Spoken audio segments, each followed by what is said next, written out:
I found him lying dead in the yew alley, face downward. What did you do then? I hurried across the moor to fetch the doctor, Dr. Mortimer. He was at dinner with Miss Stapleton and her brother. Very well, Barrowman. That's all. Yes, sir. Dr. Mortimer, to what do you attribute the death of Sir Charles? Heart failure, sir. I might add that for some time Sir Charles was in a highly nervous state. Worried. Something was preying on his mind. And did he confide to you what was preying on his mind? Well,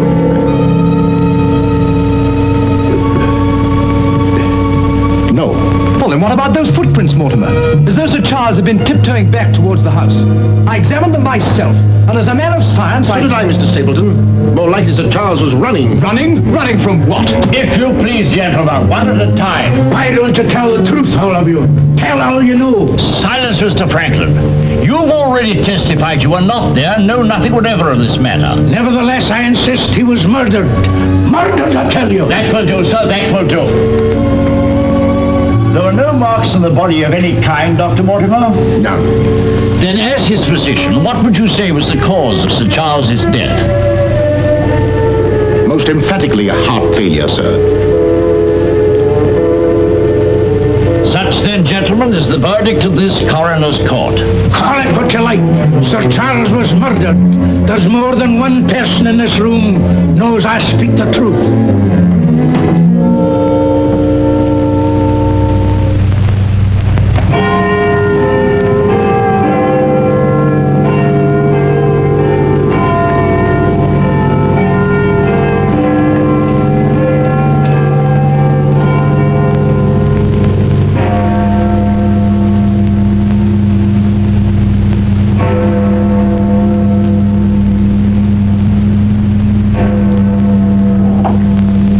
I know why on earth you want all these clippings about this Baskerville fella. I've an idea, Watson, that young Sir Henry isn't destined for a very long existence in this world. What? My conjecture is that he'll be murdered. Murdered? It'll be very interesting to see if my deductions are accurate.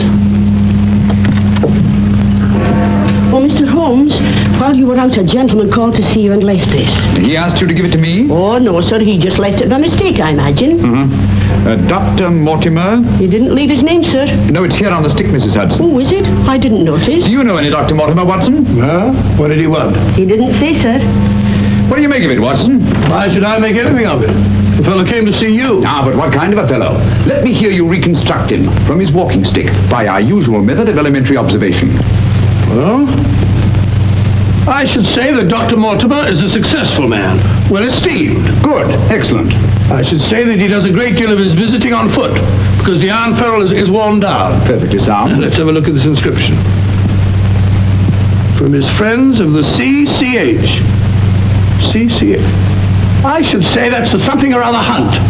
Really, Watson, you've excelled yourself. Does anything escape me? Almost everything, my dear fellow. Huh? A present to a doctor, I'd say, is more likely to come from a hospital than a hunt. And when the letters CC are placed before the hospital, the name Charing Cross Hospital rather obviously presents itself. You may be right. Furthermore, I'd say that Dr. Mortimer had a small practice in the country and was the owner of a dog. How can you tell that? Quite simple. From the teeth marks. Look, you can see for yourself. A rather large dog, I'd say. And unless I'm mistaken, Dr. Mortimer will call on us again in a few moments. Rubbish, Holmes. Rubbish. How the devil can you deduce that? Well, as he left his stick, isn't it reasonable to presume that he'll come back and get it? Dr. Mortimer, sir. Mr. Holmes, Yes. Come in, Dr. Mortimer. I took the liberty of calling upon And you. left your stick. Oh, so I did. Thank you so much. A presentation, I see. Yes, sir, from Charing Cross Hospital. This is my friend, Dr. Watson. Of course. How do you do, sir? Mr. Holmes, you're the one man in all England who can help me. Well, won't you sit down? Thank you. A friend of mine is in grave danger. May I inquire his name? Sir Henry Baskerville, heir to the estate of Baskerville Hall.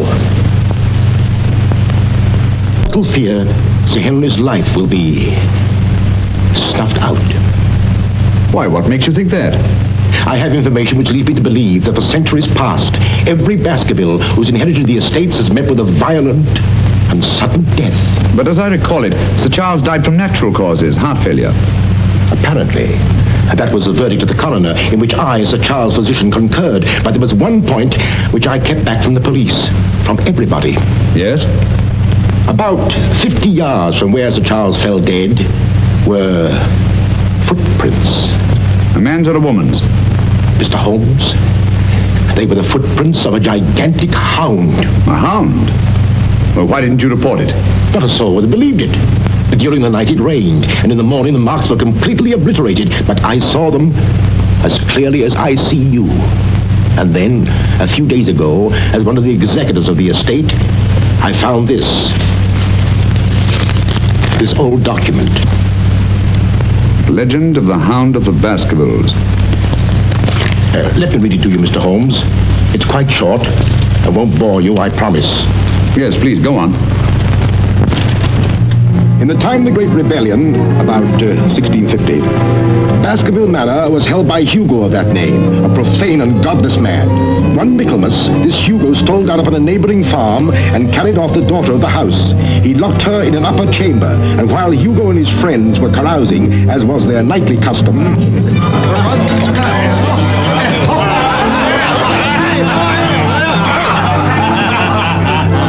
Such a cuddlesome little wench never existed before, I swear. Cheeks soft as velvet, a form so wondrously rounded.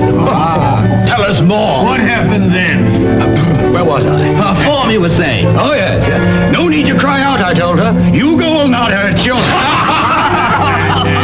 With that, I whisked her up on my saddle, covered her with my cloak, and we were off like the wind. You brought her here? To the manor. Where is she? Go fetch her, Hugo. He's a pheasant done, eh, Hugo? How can he fetch her if she isn't here? Oh, she isn't, eh? Come on, I'll show you. I'll say hello.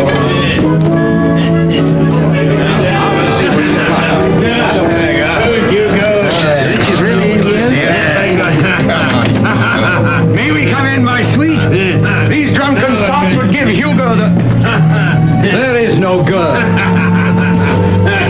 Gone! Gone! What ails him? You go devil, what did it, huh? Tim! Get in! Yes, sir, Hugo. What's wrong, sir? She's gone, the witch! Well, don't stand there gaping, go bring my mare. What's wrong? I've never seen him in such a rage. Where's he gone? Let's follow him. Let's go, Roderick. Farewell. Come on, Matthew. Hold the stirrup, you blockhead. I'll give my soul to the devil for that wench. You hear how he pledged his soul to the devil for that wench? Well, may he find her and wed her, then the devil will have his soul.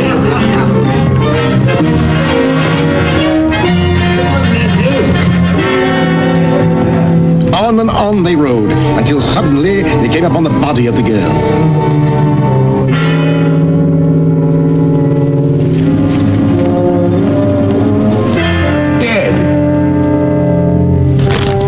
From just over a rise, they heard sounds so hideous that the blood froze in their veins, and looking up, they beheld...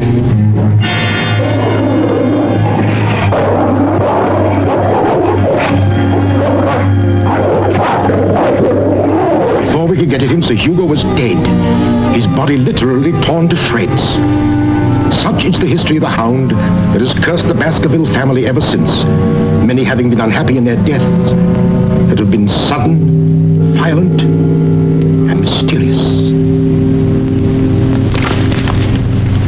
Well, Mr. Holmes? Interesting. Very interesting. What do you think? I don't know. But Sir Henry's arriving from Canada tomorrow. Please understand my dilemma, my responsibility. I was Sir Charles' best friend. My duty is to protect that boy. If I should take him down there to Baskerville Hall and anything happened to him... What I'd suggest, Dr. Mortimer, is that when Sir Henry arrives, you bring him here. Oh, thank you, Mr. Holmes. You don't know what a load you've taken off my mind. Good night, Dr. Watson. Good night, sir. You've left your stick again. Oh, thank you. By the by, Dr. Mortimer, you have a dog. I have no dog. Then how do you account for these marks? Evidently the teeth marks of a dog. I used to have a dog, a small spaniel. but it died. Good night. Good night.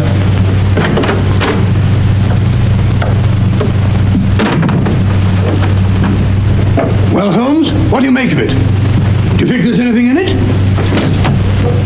Good heavens, you're not going to start scratching on that infernal thing, are you? Dear old Watson.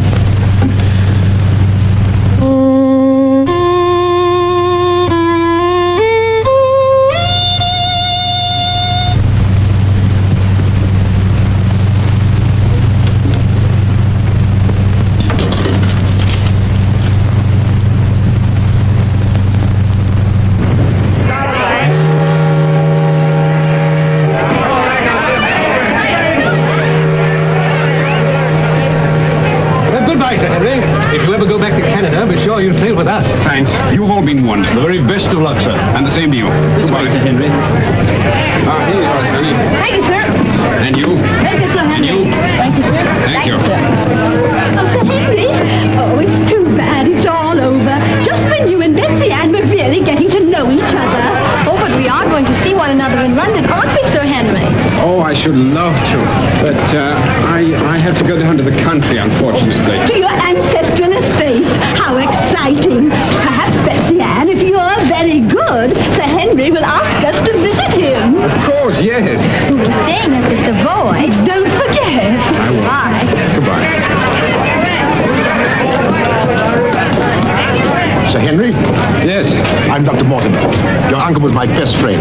How do you do? Thank you for coming to meet me. Not at all, my dear boy. Did you have a pleasant trip? Splendid, thank you. I've taken rooms for you at the Northumberland Hotel, where I'm stopping. Fine. I assume you'll be staying in London for a few days. Yes, I haven't seen it since I was a boy. Thank you, sir. Northumberland Hotel.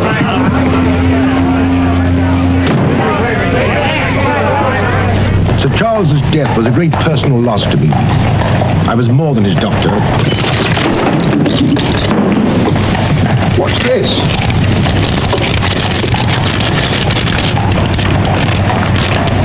What are those words?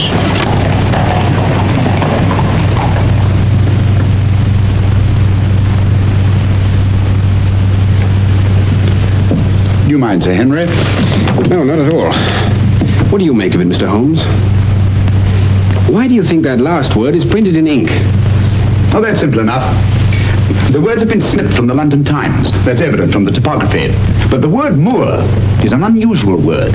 Your correspondent evidently couldn't find it in the newspaper. You'll admit, Dr. Mortimer, there's nothing supernatural about this. Supernatural? Tell me, Sir Henry, has anything else unusual happened to you today since your arrival in London? I can't think of anything. Unless you say that losing one of your boots is unusual. You lost one of your boots? Yes, and brand new ones, too. Never had them on. I put them outside the door to be cleaned, and when I went to fetch them, there was only one there. Brand new boots, and you put them out to be cleaned? They were tan ones, Dr. Watson. It prevents them from scratching to have them polished first. Now, will you please tell me what this is all about? Dr. Mortimer bringing me here to see you. This letter. It's about you, Sir Henry. Your inheritance in Baskerville Hall. And Dr. Mortimer thinks that it might not be safe for you to go down there. Safe? On account of a hound.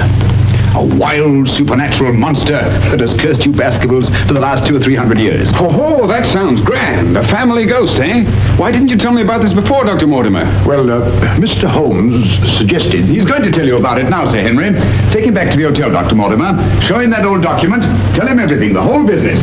I'll join you a little later. Come on, we'll stroll back. You can tell me on the way. This is not something to joke about, Sir Henry. Believe me. See you presently. Good night.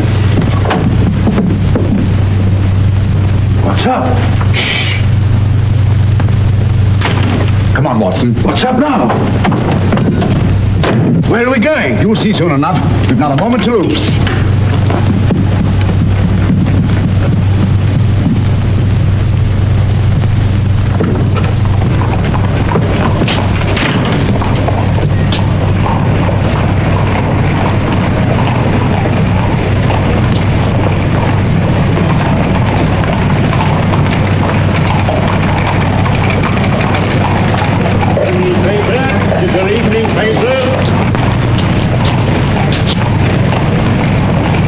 Keep your eye on that hansom.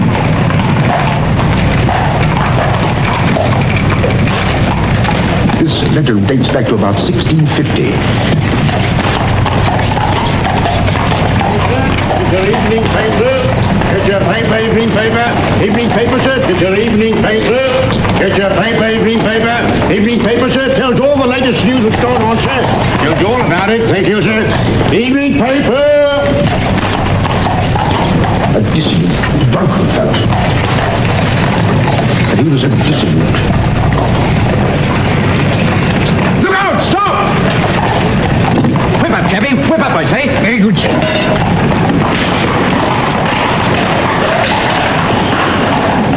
Who was it? I don't know, but it's just as I expected.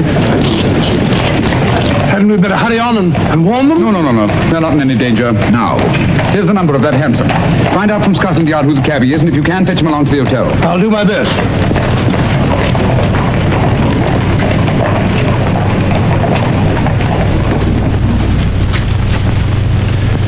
Well, now that Dr. Mortimer has told you everything, what have you decided? To go there, of course.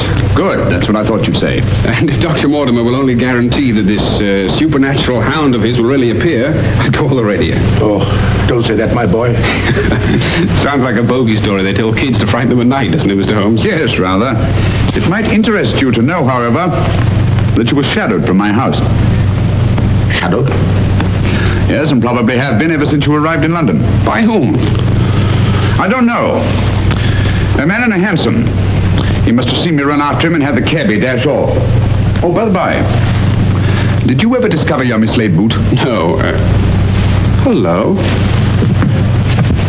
Well, the brown one's here, but one of the black ones is gone. I'll ring for the chambermaid. Perhaps she can explain. Yes, do. Now, why should anyone want to take an odd boot and then exchange a brand new one for an old one? Can you explain it, Mr. Holmes? No, I can't. Come in. Did you ring, sir? Yes, about that boot of mine. Oh, I haven't found it yet, sir. I've made inquiries all over the hotel. Well, it's back, the brown one, but now one of my black ones is gone. Oh, sir, that is odd. Who else except yourself has access to this apartment? Only the housekeeper, sir, and she wouldn't do a thing like that. No, of course not. I'm terribly sorry, sir. I'll do my best to find your boot. All right, thanks. Oh. Good evening, gentlemen. Good evening, Dr. Watson. I've got him. Come on in, Clayton. Come this way. This is John Clayton, number 2704. That is it. How do you do, Clayton? Won't you sit down? Won't keep you long. It's good of you to come. Thank you, sir.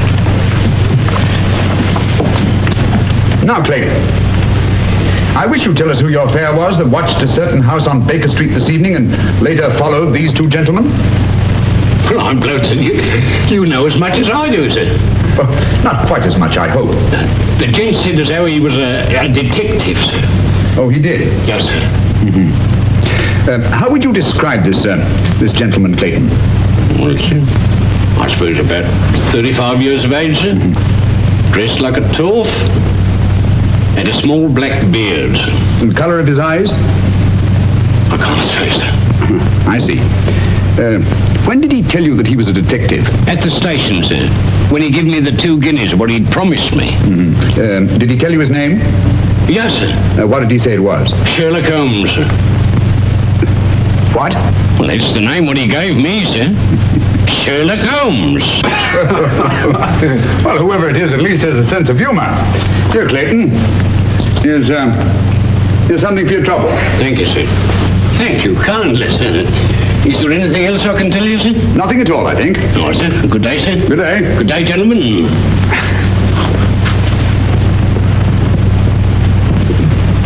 Well, Mr. Holmes, have we progressed, do you think?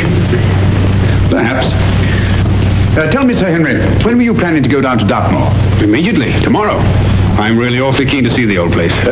You'll accompany us, Mr. Holmes. I'd like to very much, Dr. Mortimer, but unfortunately I have some rather pressing business here in London. Of course, there's no need. Please don't think me ungrateful, Dr. Mortimer. I do appreciate your concern for me. But this story of the Hound, it's nonsense. As for that silly letter and all the rest of it, I'm sure it can all quite easily be explained. I quite agree with you, Sir Henry. But all the same, if you don't mind, I'd like to ask Dr. Watson to go down with you. What's that? If you don't mind, Watson. Gladly, if you care to come. Of course. I'll be delighted. Good. Oh, thank you, Dr. Watson, and thank you, sir. Then we'll stalk the Hound together. Don't take it too lightly, Sir Henry. Well, I must be going. Mr. Holmes. Yes, Dr. Mortimer. About that person calling himself Sherlock Holmes. Very interesting, Dr. Mortimer. You'll keep me posted, Watson. Write me daily reports. To the smallest detail, Holmes. Fine. I give him into your care, Sir Henry. Guard him well. Good night. Guard me well. I like that. Oh, God.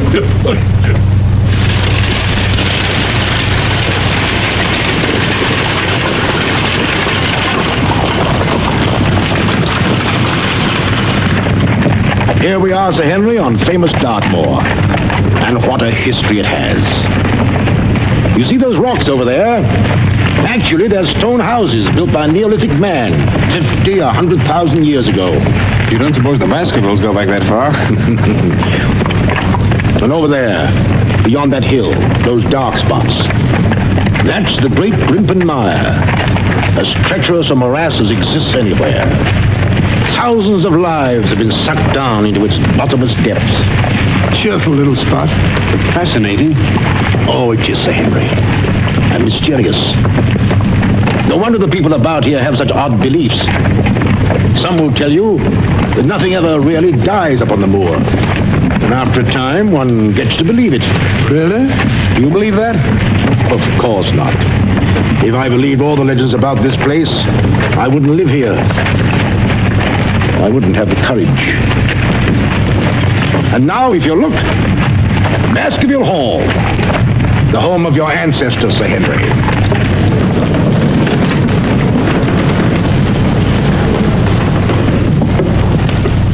How are you, Ballerman? Very well, thank you, sir. Thank you. This is Ballerman the butler, Sir Henry, and Mrs. Ballerman. Welcome, Sir Henry. Welcome to Baskerville Hall. Thank you. Ballerman was with your uncle most of his life, as was his father before him. Well, I hope you'll be just as happy here with me. Thank you, Sir Henry.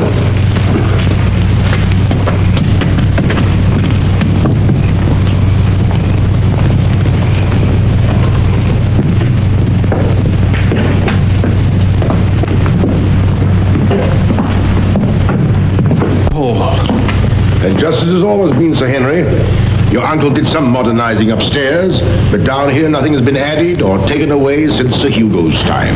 Well, I wouldn't say it's the most cheerful spot I've ever seen. I beg your pardon, sir. What time do you wish dinner served, sir? Early, I think. Dr. Mortimer has to drive home. Tell the coachman to have the carriage ready after dinner. I'll tell him, sir. Now, I suppose you'd like to freshen up. There's hot water in your room, sir. I'll show the way. Thank you.